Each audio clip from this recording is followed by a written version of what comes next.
देश विदेश में अद्भुत चित्रकारी के लिए मशहूर है बिहार का मधुबनी, और मधुबनी का सबसे लोकप्रिय पर्यटक स्थल है राजनगर।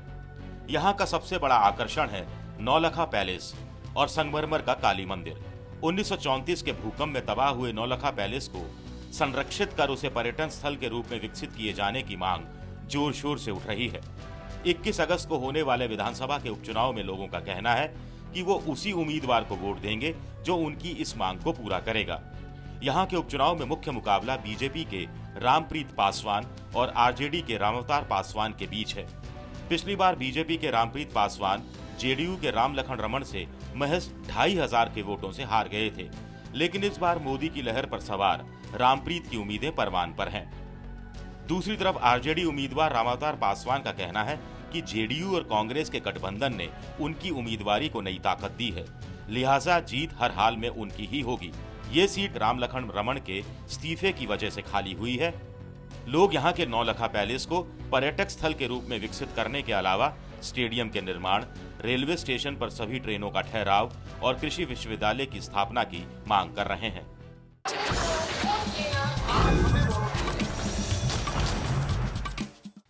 नमस्कार, मैं हूं प्रकाश कुमार और ये आप देख रहे हैं दरभंगा राज का पुराना राजमहल। और यहाँ पर राजमहल की जनता और साथ ही यहाँ के जो लड़ने वाले कैंडिडेट्स हैं, उम्मीदवार हैं, वो हैं आरजेडी, बीजेपी और सीपीआई एमएल के। हम बात करते हैं सबसे पहले बीजेपी के नेता से। आप ये बताइए कि यहाँ से पिछली बार आप चुनाव लड़े थे, आप हार गए थे, लेकिन पिछली बार आपके साथ नीतीश कुमार थे। अब नीतीश कुमार लालू जी के साथ चले गए हैं, इसका कितना असर पड़ रहा है इस उपचुनाव में? पिछली बार हम चुनाव लड़े थे और बहुत कम मार्जिन से हम चुनाव हारे थे और नीतीश जी हमारे साथ थे, ये बात तय है। इस बार नीतीश जी नहीं हमारे साथ हैं, तो हमारे साथ भाई रामविलास पासवान जी है और उपेंद्र कुशवाहा जी है, और पहले से ज्यादा मजबूत गठबंधन है मेरा, इसीलिए इस चुनाव पर कोई असर नहीं पड़ेगा, उससे ज्यादा वोट हमको मिलेगा। अब तो आरजेडी के कैंडिडेट हैं आप। अजीब इत्तेफाक है कि आपके पहले जो विधायक थे वो आरजेडी से थे और वो छोड़कर नीतीश कुमार के साथ चले गए। नीतीश कुमार ही अब लालू जी के साथ आ गए। क्या आप टक्कर दे पाएंगे? निश्चित दे पाएंगे। मेरे साथ में तीन महागठबंधन है, आरजेडी, कांग्रेस और जदयू है। निधि जी मेरे साथ में है, सोनिया गांधी जी मेरे साथ में है। निश्चित टक्कर दे पाएंगे और मेरी जीत सुनिश्चित है। बीजेपी जो इस बार जनता को, मासूम जनता को ठगने का काम किया है, और जो महंगाई बढ़ी है वह जनता पूरे 1 महीने में, वो 3 महीने के दरमियान में जनता जान चुकी है कि ये बीजेपी सरकार सिर्फ खोखलाबंदी है, ठगने का काम किया है, महंगाई बढ़ाने का काम किया है। हम बात करते हैं बीजेपी के नेता से ही। आप ये बताइए कि सीधा कह रहे हैं कि राजनीति में ये सब चलता रहता है, कुछ भी कह लीजिए, लेकिन परिवेश बदला है, जनता इनके साथ हो जाएगी। लालू और नीतीश के गठबंधन को क्या जनता स्वीकार करेगी? देखिए, कोई परिवेश नहीं बदला है। ये लोग अनैतिक गठबंधन किए। जो नीतीश कुमार लालू यादव के जंगल राज को हटाने के लिए भाजपा के साथ आकर के सरकार बनाए और भाजपा के साथ मिलकर के सरकार में हम लोग रहे, काम किए, और कहीं कोई किसी तरह का मतदाता में कहीं कोई भ्रम नहीं। और पूरे जो भी हमारे नेता हैं वो अपने में चोला बदल लेते हैं, आपस में तालमेल कर लिए हैं, उससे मतदाता इनके साथ जाने वाला नहीं। हमारा जो भाजपा का शासन है केंद्र में, वो किसी को ठगा नहीं है।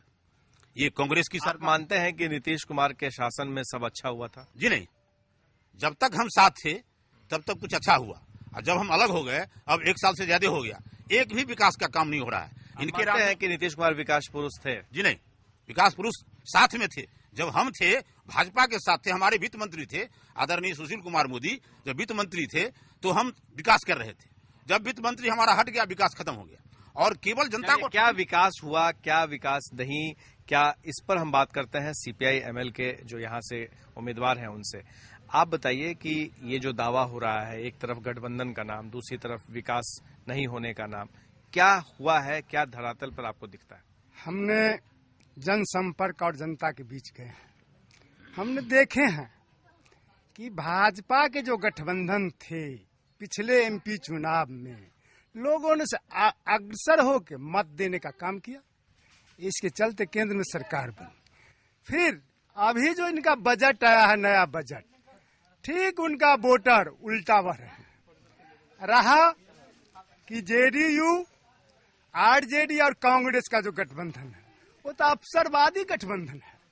वो गठबंधन यही है कि कब रहेगा कब जाएगा। जैसे भाजपा और जेडीयू का गठबंधन था, क्या हुआ परिणाम? वो कहता था कि जंगल राज है, इसको साफ कर देंगे और न्याय के साथ विकास होगा।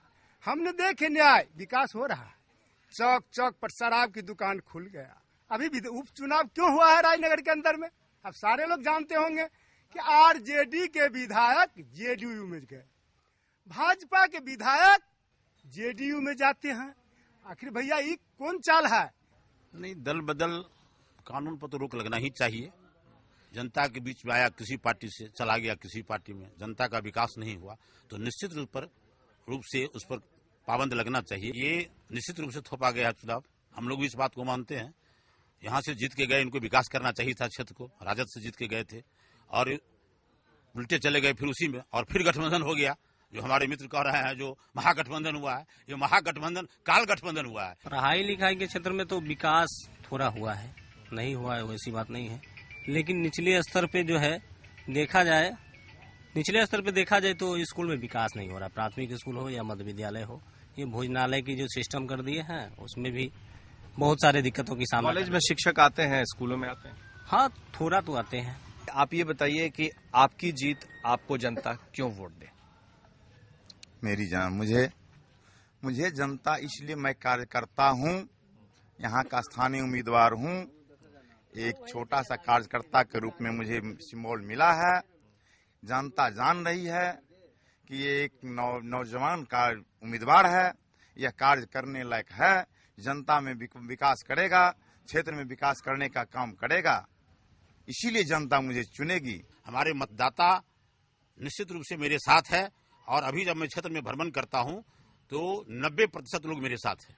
और माननीय नरेंद्र मोदी जो हमारे प्रधानमंत्री है, उनके प्रति सुशील मोदी और जो हमारे नेता हैं राष्ट्रीय जनतांत्रिक गठबंधन के भाई रामविलास पासवान जी, उपेंद्र कुशवाहा जी, सारे मतदाता मेरे साथ है और हमारी जीत सुनिश्चित है। कोई विकास का वादा कर रहे हैं तो कोई वोट बैंक में अपने मजबूती का दावा कर रहे हैं।